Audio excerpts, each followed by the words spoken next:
पछतावा अतीत नहीं बदल सकता और चिंता भविष्य को संवार नहीं सकती। इसलिए वर्तमान का आनंद लेना चाहिए, वही आनंद जीवन का वास्तविक सुख है। राधे राधे। शर्मा जी की कहानी चैनल पर आप सबका हार्दिक हार्दिक स्वागत, अभिनंदन। मैं जो है आजकल सत्य घटनाएं सुना रही हूँ। यमराज से मुलाकात करके जो लोग लौटे, उन्होंने अपनी कहानी सुनाई, तो लोगों को ये कहानियाँ पसंद भी आ रही हैं क्योंकि ये सत्य घटनाएं हैं और अक्सर लोगों के साथ घटित हो रही हैं। मैंने अपनी माँ की कहानी भी सुनाई, अपनी फ्रेंड की दादी की, अपनी एक मैम की दादी की, तो मुझे कल एक सर ने बताई उनके पड़ोसियों की कहानी। तो मैं जो है आज आपको वो कहानी सुनाने जा रही हूँ। तो उन्होंने यानी कि सर ने बताया कि उनके पड़ोस में एक बुजुर्ग थे जिन्हें वो चाचा चाचा कहते थे। उनकी अचानक मृत्यु हो गई। अब रात्रि में कब मृत्यु हो गई कोई नहीं जानता। सुबह जैसे सबको उठाया गया तो देखा कि चाचा जी उठे नहीं हैं, तो उनको भी उठाने के लिए गए तो वो मर चुके थे। डॉक्टर को बुलाया गया, डॉक्टर ने बता दिया कि ये तो काफ़ी समय पहले मर चुके हैं। अब जो है रिश्तेदारों को, आस पड़ोस के लोगों को, सबको सूचना दे दी गई कि 10 बजे जो है अंतिम संस्कार किया जाएगा। जिस जिसको पता चलने लगा लोग आने शुरू हो गए।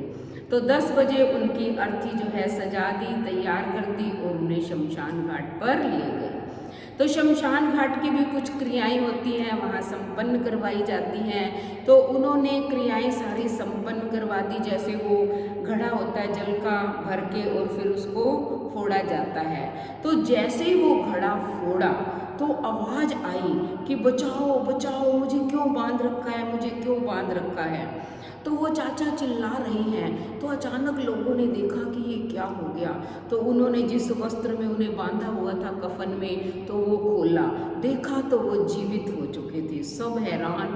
पहले तो वो चाचा भी उठ गए, कहते ये तुमने क्या किया है, मुझे बांध क्यों रखा है, मुझे यहाँ क्यों लाए हो, तुम मुझे जीते जी मारना चाहते हो, जलाना चाहते हो। फिर उनको कुछ समझ में नहीं आई। फिर धीरे धीरे उन्हें याद आया कि मुझे तो यमदूत पकड़ कर ले गए थे। जितने भी लोग वहाँ थे, उनके रिश्तेदार थे, घर के लोग थे, तो सारे उन्होंने कहा चाचा जी पहले आप घर चलो।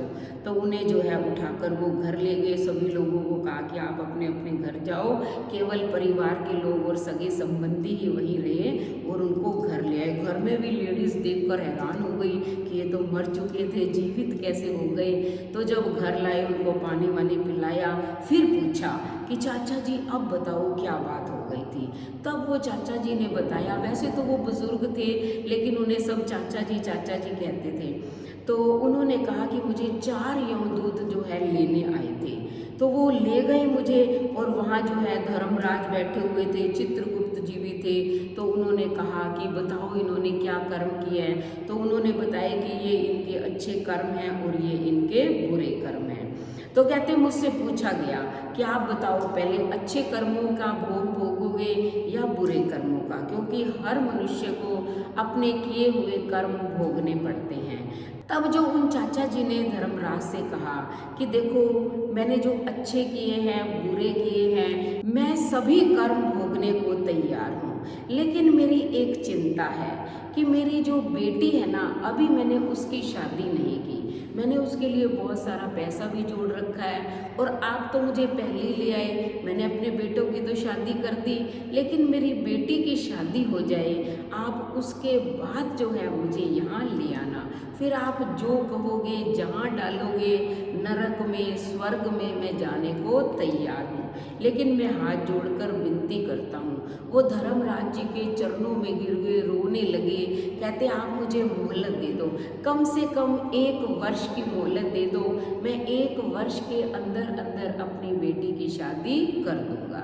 आप देखो कि धर्मराज के मन में दया आ गई। उन्होंने कहा कि तुम्हारी सांसें तो इतनी नहीं थी क्योंकि खत्म हो चुकी हैं, तुम्हारे इतने ही दिन थे, लेकिन तुम प्रार्थना कर रहे हो और तुमने अपने जीवन में अच्छे कर्म ज़्यादा किए हैं और बुरे कर्म कम किए हैं, इसलिए हम आपको आपको वापस भेज रहे हैं। लेकिन इस बात को याद रखना कि जैसे ही आपकी बेटी की शादी होगी अगले दिन ही हमारे यमदूत जो है आपको ले आएंगे। तो उसने कहा ठीक है, बहुत बहुत धन्यवाद, बार बार उनके चरणों को छुआ। कहते कि जाओ। उन्होंने जैसे ही जाओ कहा और मेरी आंखें खुल गई। कहते मेरी आंखें खुल गई, देखा तो मैंने कि मैं घर में तो हूँ ही नहीं, मैं तो बंधा हुआ हूँ। कहते तब मैंने चिल्लाना शुरू किया। उसके बाद की घटना तो आप सबको पता ही है, फिर कैसे वो उसे लेके आए, बंधन से खोला। तब सर ने बताया कि उन्होंने ये सारी घटना बताई और उसी दिन से वो अपनी लड़की के लिए जो है लड़का ढूंढने में लग गए। 2-4 महीनों में उन्हें एक लड़का मिल गया और अच्छे से उसकी शादी कर दी।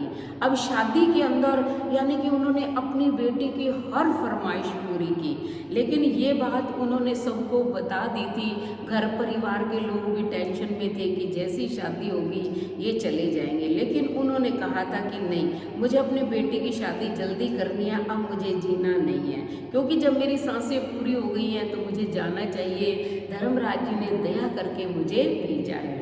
तो धूमधाम से उन्होंने शादी की, अपनी बेटी को खूब दिया दान दहेज, और जैसे ही लड़की विदा हुई अगले दिन ही उनकी मृत्यु हो गई। तो ये बहुत ही सत्य घटना है, ये सवाई माधोपुर की घटना है, सर ने मुझे बताई। यानी कि धर्मराज के मन में दया आ गई। देखो कि लड़कियां कहते हैं ना कि बहन बेटियां सबकी सांझी होती हैं, तो उनके लिए जब रो रो के उसने प्रार्थना की और बताया कि पता नहीं बहुएं जो हैं यानी कि लड़की की भाभी हैं वो कैसा विवाह करेंगी, भाई क्या करेंगे क्या नहीं करेंगे, बस मेरी ये अंतिम इच्छा पूरी कर दो, क्योंकि माँ लड़की की थी नहीं। तो धर्मराज ने दया करके जो है उसे मोहलत दे दी थी कि लड़की की शादी जैसे ही होगी हम तुम्हें बुला लेंगे, और ऐसा ही हुआ। ये बिल्कुल सत्य घटना है, आप इस पर विश्वास करना।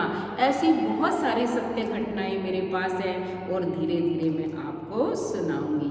तो पहले पूरी वीडियो देखिए, विश्वास कीजिए, उसके बाद चैनल को सब्सक्राइब करें, लाइक और शेयर करें, कमेंट करें और बेल आइकन के बटन को दबाएं, ताकि ऐसे ही सत्य घटनाओं की वीडियो का नोटिफिकेशन सबसे पहले आपको मिले। धन्यवाद।